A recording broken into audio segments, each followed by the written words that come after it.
sekalian, Malaysia Airport sebagai pengendali lapangan terbang amat menitik beratkan aspek pengurusan yang cekap dan efisien serta meletakkan keselamatan lapangan terbang sebagai elemen penting di dalam pengendalian operasi lapangan terbang.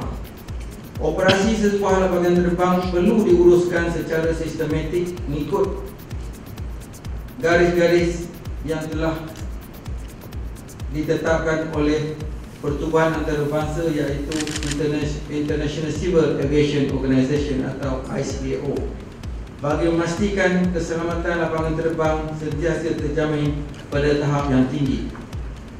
Sebagai tanda komitmen Malaysia Airport dalam mengutamakan aspek safety sesebuah lapangan terbang, Malaysia Airport dengan kerjasama pihak Jabatan Penerbangan Awam telah bersetuju melanjutkan program pensijilan aerodrom kepada dua lagi lapangan terbang domestik iaitu lapangan terbang Sultan Ismail Petra, Kota Baru Kelantan dan lapangan terbang Melaka, menjadikan jumlah kesemuanya adalah 16 lapangan terbang.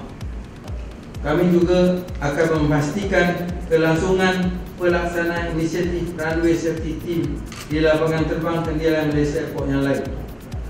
Pengiktirafan yang kita raikan pada hari ini juga menunjukkan komitmen padu Malaysia Airport dalam menjamin bahawa tahap safety di lapangan terbang Kendialan kami sentiasa berada pada tahap yang tertinggi.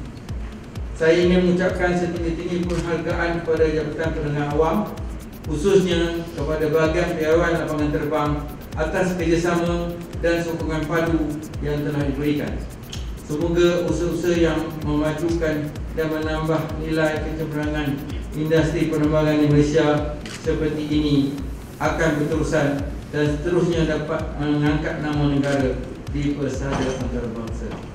Sekian, wabillahi taufiq wal hidayah. Wassalamualaikum warahmatullahi wabarakatuh. Bila kita cakap mengenai dengan safety, bila kita cakap dengan certification,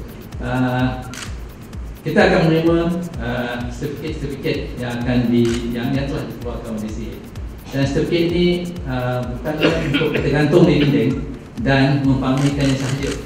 Kita perlulah memperhatikan apa yang kita dokumenkan dalam buku-buku atau dokumen-dokumen yang telah diluluskan oleh DCA. Dan pihak DCA pun akan sentiasa memantau dan juga membuat audit tahunan untuk lapangan terbang antarabangsa dan 2 tahun sekali untuk lapangan terbang domestik. Mengenai dengan safety juga ini adalah kewajipan kita semua, adalah juga kewajipan pihak tertinggi. Saya umpamanya Dato' Hamid dan pegawai tertinggi MHB, tetapi adalah tanggungjawab semua pegawai yang mengendalikan lapangan terbang tersebut. Dan buku yang akan dilancarkan juga perlu juga sentiasa disemak, sentiasa dikaji supaya mematuhi peraturan-peraturan yang terkini. Dan bila kita cakap dengan Safety Management System, pihak ICAO, International Aviation Organization, ICAO atau Pertubuhan Penerbangan Awam Antarabangsa telah mengeluarkan Annex yang baru, iaitu Annex 19 dan Annex 19. Dulu ada 18 ya Annex, tapi sekarang ada 19. Dan Annex 19 ialah Safety Management System. Pada mulanya KRIA ini dioperasikan pada 12 tahun yang lepas, hanya 350 pergerakan pesawat sahaja sehari. Dan pada hari ini slot atau winter schedule winter untuk tahun ini, kita telah mengalami pergerakan pesawat sebanyak 1,150 satu hari. Dan sebelah paginya pergerakan pesawat untuk berlepas telah mencecah 40. Jadi kita perlukan dua landasan untuk berlepas, so 2 runway for take off.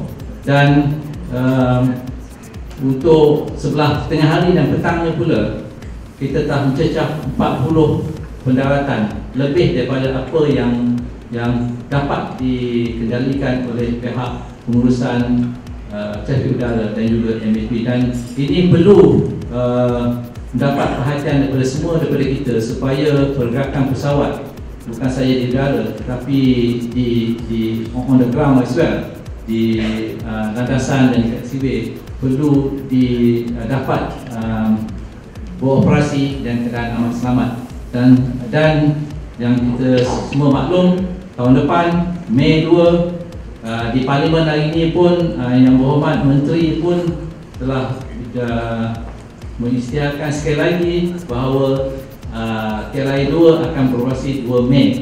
Jadi bila 2 Mei akan datang tahun depan, kita akan melihat penambahan pergerakan pesawat dan juga the ground vehicles di KLIA, dan kita akan kenakan ada pesawat yang perlu crossing of runway, dan crossing of runway ini bukannya satu perkara yang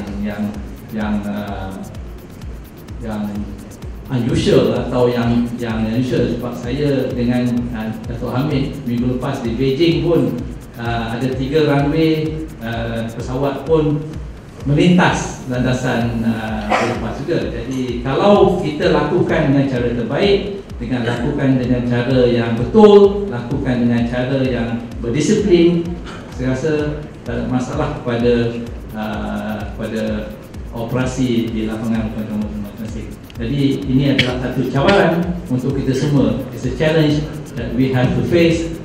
Satu cabaran yang perlu kita mengingati satu langkah lain, bahawa peningkatan dan juga awareness kita kepada environment yang kita akan lalui akan datang perlu dinyatakan atau diterapkan dalam hati masing-masing, satu hati masing-masing, supaya kita sentiasa berada dalam tahap bersedia, tahap yang sentiasa memikirkan safety is paramount, keselamatan adalah number one. So itulah daripada saya. Terima kasih sekali lagi telah menyebut saya ke majlis ini. Saya sudahi dengan wabillahi taufiq wal hidayah. Assalamualaikum warahmatullahi wabarakatuh.